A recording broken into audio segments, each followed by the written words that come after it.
Welcome back to the channel, folks. Today I'm going to be doing a quick review on my very own 2005 Toyota Crown. A lot of people have been requesting me to do this review. They see me on the streets and stuff like that, and they have like a whole bunch of questions and stuff. So yeah, I just thought like this is a good time to do a review for my car. So here it is. So yeah, this is a 2005 Toyota Crown, which was imported from Japan late last year, in 2021 September. And this is the Toyota Crown Athlete trim level. In terms of what I did to this car, it's been pretty stock, other than obviously the coilovers that I put on and the wheels. So coil and wheels are the only things I did. Other than that, the car is how I got it. So yeah, again, the car isn't super clean. It's my daily. I drive this pretty much I drive this pretty much every day, and yeah, it's been super reliable. I haven't had any issues with the vehicle in terms of like work done to the car. I just did some maintenance, and that's literally it. Yeah, only other thing, like I said, I did is the coilovers on the wheels. Let me show you how the back seats look. We got ample space on the back. Again, my seat's pretty far back, so is the passenger seat. No one really uses the back seat, so it kind of looks kind of small, but like, you know, it's got its features. Feature wise, you have your audio control.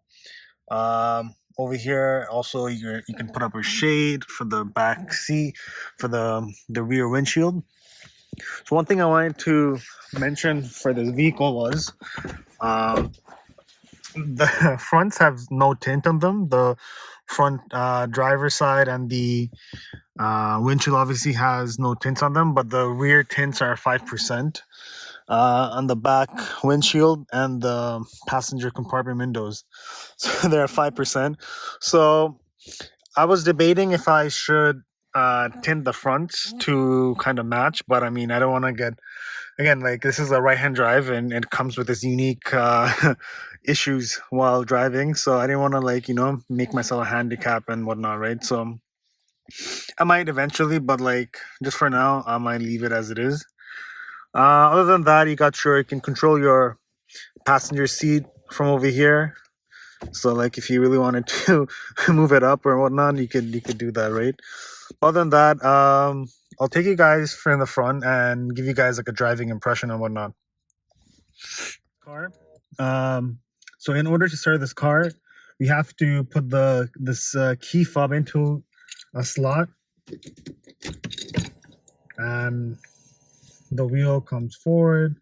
You press the brakes and the push button, and it starts the car. So it's gonna say a few things in Japanese. It's just telling that the ETC toll card, which is like essentially like a 4.7 transponder for us over here in Toronto on GTA, is missing from the vehicle. ETC card. So yeah, that's that.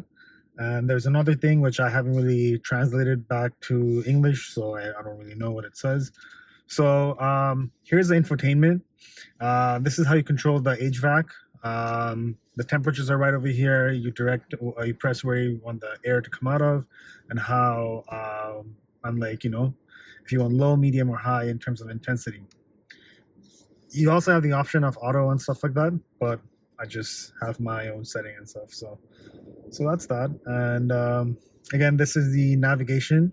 But this navigation is for the Japanese market, right? It's nothing really to do with the Canadian market or the US market, right? So I'm sure there's SD cards where you can use to have the American navs and whatnot, right? But for me, it's not necessary. I don't really need a navigation and whatnot. This car does come with a reverse camera, so let's take a look. Yeah, it's pretty archaic, but I mean, it still has a camera, which is pretty helpful. My 2011 what is it? Subaru STI doesn't even have this. At 2005. So yeah, that's that. Other than that, this car has a really cool feature. Like everyone kind of like takes getting get, everyone kind of is shocked by. You see the swinging arms for the center HVAC control or HVAC outlets. So yeah, that's pretty much it. Again, I don't know if I mentioned this is a 50th anniversary edition for the Toyota Crown. I'm not sure if that adds any options to this vehicle. I haven't really seen anything, but that's that. And again, for me, this car is kind of perfect. Like I don't need like a fully top spec vehicle to have all the features and stuff like that. I just need for me, I just need a daily, and this kind of like fits the bill. And obviously, me being me, I like different vehicles. I just don't want to go with the norm. And yeah, so different enough where it's like you don't see it on a regular basis, and yeah, so that's pretty much it. That's the reason why I got this car instead of like something else Japanese, right? I still wanted some basic convenience features like the backup camera. Obviously, most cars have HVAC and stuff like that, but again, this is not this is pretty comfortable. It's a pretty comfortable car compared to like and it's also pretty spacious. So comfort, it's spacious, and has basic convenience features. So that was kind of it for me, right? Other than that, let's go for a drive. Let's see how it drives, and then again, for it being on coils, I think it drives pretty fine. And it's again, like the wheels are 19-inch wheels. The wheels are Work Emotion TR5 or T5R, sorry. Work Emotion T5R are like, there's a video of me doing a trade like a few months back. I traded these wheels for the Work CR Kiwamis that I had on my Subaru. So yeah, I got these, and these are obviously too big for me. I mean, I didn't want to run these on my Subaru. So yeah, I'm running these on this car, and I think the stance really looks good on this car. The way it sits and stuff like that. I was kind of skeptical, like if it was how it's gonna look with the right hand and stuff like that. Maybe it was gonna be tucking too much, or it's gonna stick out too much. It's gonna rub and whatnot. It doesn't. Well, it rubs, but like it's not. I mean, unless you're really going quick over bumps and stuff like that, which I rarely do with this car. It doesn't rub or anything like that. In terms of the ride height, it's kind of low. It does tend to rub over big speed bumps. Apparently, we have a lot of big speed bumps. Like I kind of rubbed over a few. That's how I know. So yeah, other than that, this car drives pretty normal. It's just like a pretty basic Toyota vehicle, right? It doesn't really come with any like extra quirks or features, like as some people would say, call it. Let's go for a drive. Let's see how it drives, and then we can be the judge of this.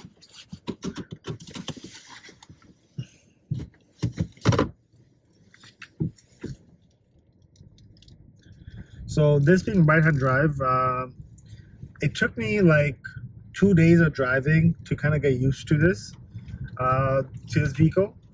That meaning like getting used to the indicator stock and the wiper stock. Obviously, when you're driving a left-hand drive vehicle,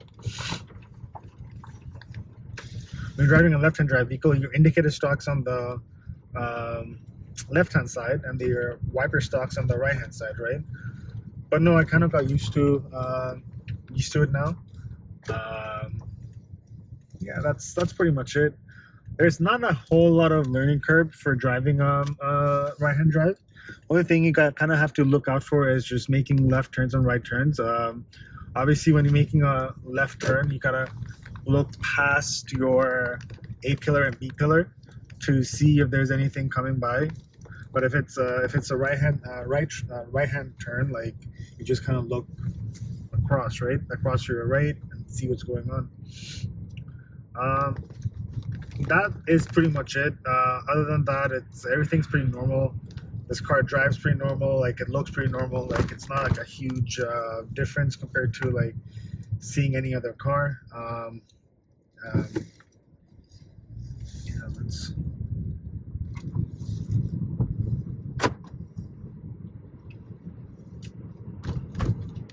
Again, like I said, like the only reason I kind of got this car is I really wanted a daily. I really needed a daily, but again, I wanted a daily that was gonna be kind of different. And I mean, I wasn't particularly looking for like a right-hand drive vehicle. Honestly, I was looking at the A4 wagons, like the older A4 wagons and whatnot.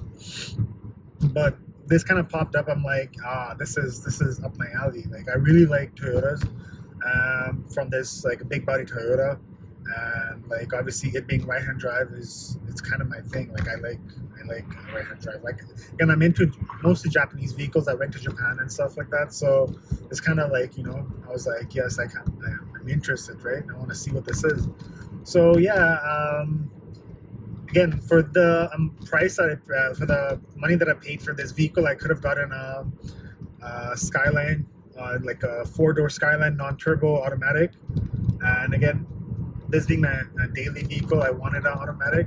I didn't want to, like, you know, have to go through clutches and stuff like that, because you never know. You're driving in Toronto, you get stuck in traffic for like a really long time, and like it's just kind of like it's like you know, it's just too much hassle to deal with. Anyway, other than that, this car, like I said, the reason I got this is because I personally really wanted like a right-hand drive. I didn't want like anything that was too hard or too difficult to work on. And this kind of just like how it was perfect for me. Like, you know, this engine was used in the USDM market, and so like finding parts for this won't be like unnecessarily difficult and stuff like that. So that was one of the features I was really looking into. Like if something does break, nothing broke yet, but like if anything does break, it's gonna be an issue for me to find parts, right? Other than that, like, you know, it's been something I really wanted for a really long time, and I'm slowly but surely venturing into the right-hand drive market, right? So, but yeah, I wanted to see how the insurance thing worked, so I didn't want to rush into like, you know, like a super exclusive right-hand drive like I can insure and whatnot. But yeah, that's pretty much it. In terms of like the interior, this has cloth interior, and the cloth is something I really prefer over leather, because I prefer like a cloth seats compared to like the texture of the leather, right? And from my point of view, I think this car drives pretty fine. Drives pretty nice. So again, like I said, I got no complaints for this car. This might not be everyone's piece of cake. Everyone might not enjoy this or see the like why I have to drive a right-hand drive like this. But no, it's for me, it's kind of like the perfect blend, and I really like it. Like this car. Yeah. So let's talk about the engine. The engine in this car is from. I mentioned this is a 3GR FSE, which was also used in 2006 Lexus GS300. This is a longitudinal engine, meaning this is a rear-wheel drive vehicle. So yeah, working on it, it's pretty simple. I did a whole bunch of maintenance, just preventative maintenance and stuff like that. Yeah, it's pretty easy. Again, like there's no major leaks, like oil leaks or anything like that to concern me about. The filters, like the air filter, cabin filter, all that stuff is kind of off the Toyota shelf. It's pretty basic filters. It's nothing really like I said, stands out or exclusive for this vehicle. So yeah. Other than that, it's like I said, it's been a pretty reliable vehicle for me. I had no issues or concerns of sort or anything. Yeah, only thing that I plan on doing in the future maybe is put on some tinted windows for the front passenger sides. So yeah, other than that, it's I mean, again, I've been pretty happy with this car. I want to keep this for, like, initially when I just got this, I was planning on selling it like before winter. But I mean, it's been so reliable. It's hard to find a vehicle that's reliable and, like, let's say, exciting to drive, right? Not, again, this car might not be exciting to everyone, but like for me, driving right-hand drive in a place where they predominantly drive left-hand drive is pretty exciting. Like I said, I just want to be a bit different from everyone else. So yeah, the whole prospect about the right-hand drive is intriguing. So I decided to keep this, and yeah. Again, like I said, for mods, like, I have no plans to do anything like that. But yeah, that's pretty much it. I think if you guys have any more questions, let me know. Like I said, the car drives like a dream most times when it's not going over bumps or potholes. But like I'm used to it. I drive very carefully. I just make sure I'm trying to avoid the potholes as much as I can. Yeah, I'll see you guys in another video soon. Take it easy.